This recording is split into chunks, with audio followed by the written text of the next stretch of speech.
খালেদা জিয়ার নাম তোমরা জানো? হ্যাঁ, খালেদা জিয়া কি ছিল? সাবেক প্রধানমন্ত্রী, ঠিক না?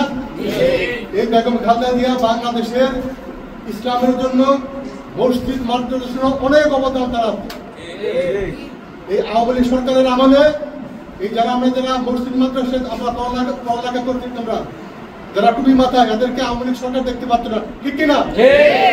তোমরা জানো বাংলাদেশে একটা সংবিধান আছে।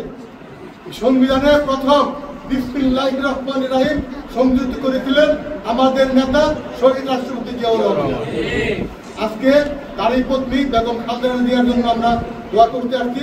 বিশেষ করে এই মাদ্রাসা এতিমদের দোয়া আল্লাহ রাব্বুল আলামিন কবুল করেন, এই জন্য তোমাদের কাছে দোয়া চেতে আসছি।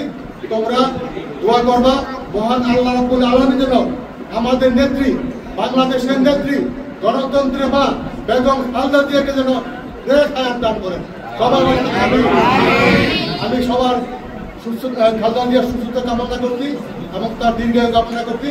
এবং এখানে যারা তোমরা উপস্থিত হয়েছ সবাইকে রূপগঞ্জ উপজেলা বিএনপির পক্ষ থেকে, আমাদের নেতা মোস্তাফিজুর রহমান দীপক জিয়ার পক্ষ থেকে ধন্যবাদ জানিয়ে আমার বক্তব্য শেষ করছি। খোদা হাফেজ। বাংলাদেশ জিন্দাবাদ, বাংলাদেশ জাতীয়তাবাদী দল। আমরা এখানে যে উদ্দেশ্যে সমবেত হয়েছি আপনারা ইতিমধ্যে বাচ্চাদের মুখ থেকে শুনেছেন। আল্লাহ তাআলা এই আমাদের দেশ নেত্রী বেগম খালেদা জিয়াকে বাঁচিয়ে রেখেছেন আমাদের বাংলাদেশের জনগণের সেবা করার জন্য। এই জিয়া পরিবার বাংলাদেশকে উদার করে সব দিয়ে গেছে। জিয়াউর রহমান একজন মানুষ, খাঁটি মানুষ ছিলেন, দেশপ্রেমিক ছিলেন। তারই উত্তরসূরি আজকে তারেক জিয়াও আমাদের দেশের জন্য কাজ করবেন। সমস্ত দেশবাসী এইভাবে তাকিয়ে আছে। اللهم لا إله إلا الله